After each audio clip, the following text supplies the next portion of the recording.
ठीक आहे. पार्वती, पार्वती, हे पहा तुझे बाळ आम्ही जिवंत केलं आहे.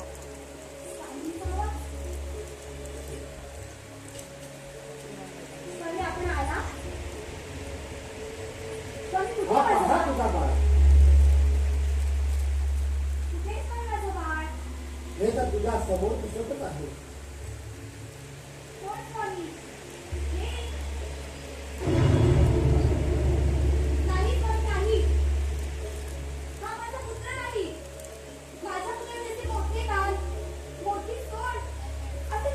पार्वती, हा तर आपलाच पुत्र आहे विष्णुनारायण.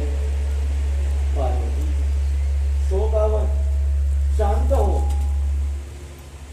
महादेवाच्या आज्ञेप्रमाणे अरण्यात जाऊन गजासुराच्या बाळाचे शिरछेद करून त्या बाळाच्या घरावरती घेऊन त्याला पुनर्जीवित केला आणि ते चित्र विचित्र रूप पाहून तू त्याचा स्वीकार करणार नाही म्हणूनच मी त्या बाळाच्या सुशोभित करून या बाळाच्या घरावर ठेवला आणि त्याला पुनर्जीवित केला आहे.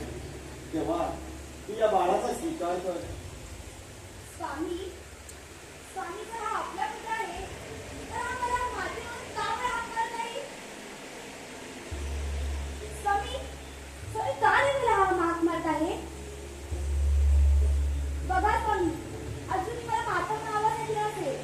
जर हा माझा खरोखर पुत्र असेल ना तर मला माता म्हणून आवाज येईल. माते, माते मी तुझा पुत्र आहे, गौरी पुत्र गणेश. गणेशा, हे माझ्या गणेशा, अरे जर तू माझा पुत्र होतास तर तू मला हाकण्यास का बरं विलंब केलास? माते, हे तू माझे रूप पाहून तू मला स्वीकारणार नाही म्हणून मी तुझी परीक्षा घेत होतो. नाही रे बाळा, नाही. असं कसं होईल? तुझ्या रूपापेक्षा ना तुझं असणंच मला खूप महत्वाचं आहे. तुझ्या रूपामध्ये काही नाही रे गणेशा. स्वामी, स्वामी हा खरंच आपला पुत्र आहे. होय पार्वती, हा तर आपलाच पुत्र आहे. हो स्वामी. माते, आपण या बाळाच्या घरावरती गजासुराचे शील बसवून त्याला पुनर्जीवित केला म्हणून आजपासून त्रिभुवनामध्ये गजानन या नावाने ओळखला जाईल आणि इथून पुढे या गजाननाची सर्व कार्यामध्ये आद्यपूजेचा मान मिळेल. होय त्याची आपली इच्छा.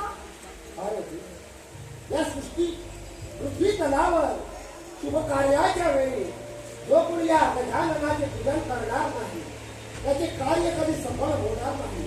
आणि या पृथ्वी तलावर जो कोणी शुभ कार्यारंभी या गजाननाचे पूजन करेल त्याचे कार्य सफल होईल. तो आजपासून आपण त्याला गजानन असेच संबोधूया. हो स्वामी. माते, हा, मी माझ्या सुदर्शन चक्राने घडावेले केले तर त्या बाळाचे धड आजही या त्रिभुवनामध्ये रक्तविरहित जिवंत आहे. पार्वती, हा तर आपला पुत्र आहे. हो स्वामी.